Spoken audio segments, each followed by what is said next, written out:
মাইয়াকে চোখ লাগবে। টিকটকে ভিউ আর লাইকের লোভে কতটা নিচে নামতে পারে মানুষ। 6 বছর বয়সী এক অবুঝ শিশুকে উত্ত্যক্ত করে সেই দৃশ্য ছড়িয়ে দেওয়া হয়েছিল সামাজিক যোগাযোগ মাধ্যমে। এমন নেক্কারজনক ঘটনা ঘটেছে ফেনী সদর উপজেলার গোবিন্দপুরে। তবে রেহাই মেলেনি ঘাতক মানসিকতার সেই টিকটকারের। ভিডিও ভাইরাল হতেই তীব্র সমালোচনার ঝড় ওঠে, আর মাত্র কয়েক ঘন্টার মধ্যেই অপরাধীকে আইনের আওতায় নিয়ে এসেছে পুলিশ।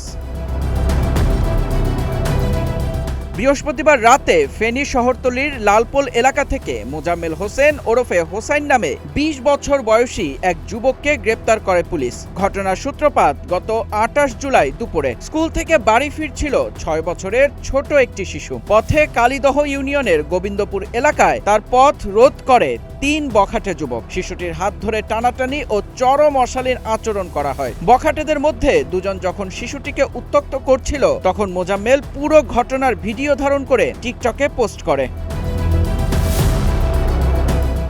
ঘটনার পর ভয় ও আতঙ্কে শিশুটি বাড়ি ফিরে তার বাবাকে বিষয়টি জানায়। পরে 30 জুলাই টিকটকে ভিডিওটি ছড়িয়ে পড়লে তার নজরে আসে পরিবারের। স্থানীয়দের সহায়তায় আসামিদের পরিচয় নিশ্চিত হয়ে ফেনী মডেল থানায় নারী ও শিশু নির্যাতন দমন আইনে মামলা করেন ভুক্তভোগী শিশুর বাবা। এজাহারে জানানো হয়, এই ঘটনার পর থেকে চরম আতঙ্ক ও মানসিক ট্রমার মধ্যে দিন কাটাচ্ছে অবুঝ শিশুটি। মামলার অন্য অভিযুক্তরা হলো পশ্চিম সিলোনিয়া এলাকার সালমান এবং যাত্রা সিদ্ধি এলাকার মাহফুজ। ফেনীর অতিরিক্ত পুলিশ সুপার নিশাত তাবাসসুম জানান, টিকটকে ভিডিওটি নজরে আসার পরপরই পুলিশের বিশেষ অভিযানে মূল অভিযুক্ত মোজাম্মেলকে গ্রেপ্তার করা হয়েছে। ভুক্তভোগীর বাবার মামলার প্রেক্ষিতে তাকে গ্রেপ্তার দেখিয়ে বাকি আসামিদের ধরতে সাঁড়াশি অভিযান চালানো হচ্ছে। সোশ্যাল মিডিয়ার মাধ্যমেই এটা আমার নজরে আসে।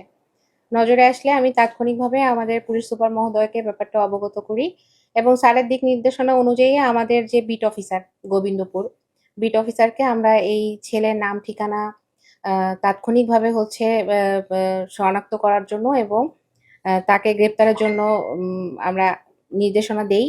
এছাড়াও যেটা হয় যে আমরা ইতোমধ্যে তার পরিবারের কাছ থেকেও একটি লিখিত অভিযোগ পেয়েছি। লিখিত অভিযোগের ভিত্তিতে এবং সোশ্যাল মিডিয়া থেকে পাওয়া ভিডিও দুটাই আসলে দুটো একসাথে করেই আমরা তাৎক্ষণিকভাবে পদক্ষেপ নেই, কারণ বিষয়টি অত্যন্ত সেন্সিটিভ একটি বিষয়।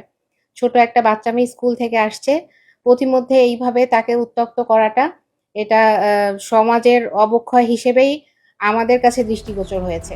সোশ্যাল মিডিয়ায় সস্তা জনপ্রিয়তার জন্য শিশুদের নিয়ে এমন ঘৃণ্য অপরাধ কোনোভাবেই মেনে নেওয়া যায় না। পুলিশ দ্রুত পদক্ষেপ নিলেও সমাজে এসব মানসিক অসুস্থতার দৃষ্টান্তমূলক শাস্তি চান সাধারণ মানুষ। মেহেদী ইসলাম সোহাগ, গ্রিন টিভি ডিজিটাল।